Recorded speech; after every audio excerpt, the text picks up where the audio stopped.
სულ საზოგადოებას კიდევ ერთხელ მივაწოდოთ ინფორმაცია გასული წლის ნოემბერ-დეკემბრის თვეში განვითარებული მოვლენების შედეგად დაშავებული პოლიციელების შესახებ. აქციის მოძალადე ჯგუფის წევრების მხრიდან განხორციელებული თავდასხმების შედეგად შინაგან საქმეთა სამინისტროს 171 თანამშრომელი დაშავდა.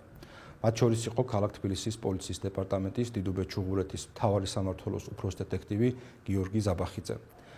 28 ნოემბრის დღის ბოლოს და 29 ნოემბრის დასაწყისში გიორგი იმყოფებოდა პარლამენტის მიმდებარე ტერიტორიაზე, საპოლიციო კორდონში და მას აქციის მოძალადე წევრის მხრიდან ნასროლი ბლაგვისაგანი მარჯვენა თვალის არეში მოხვდა.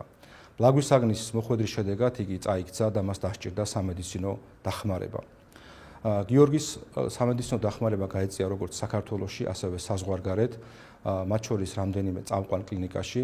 ასევე ჩვენ კონსულტაციები გავიარეთ სხვადასხვა ქვეყნების წამყვან კლინიკებთან, როგორც არის ავსტრიის, ისრაელის და თურქეთის, თუმცა ყველა კლინიკიდან მიღებული დასკვნების შედეგად გიორგისთვის მარჯვენა თვალში მხედველობის აღდგენა შეუძლებელია. გიორგი დღემდე აგრძელებს მუშაობას შინაგან საქმეთა სამინისტროში, თუმცა მას ის დაზიანება, რაც აქციის მოძალადე წევრის მხრიდან მიიღო, სამწუხაროდ მძიმე კვალი დაამჩნია. შინაგან საქმეთა სამინისტრო აგრძელებს აქტიურ გამოძიებას აქციის მოძალადე წევრების გამოვლენისა და დადგენის მიზნით. სამწუხაროდ დღემდე არ არის დადგენილი გიორგი ზაბახიძეზე თავდამსხმელი პირი. ჩვენ ყველაფერს გავაკეთებთ იმისათვის, რომ ყველა დანაშაულის ჩამდენი პირი იქნეს დადგენილი და მიეცეს სისხლის სამართლებრივ პასუხისმგებაში.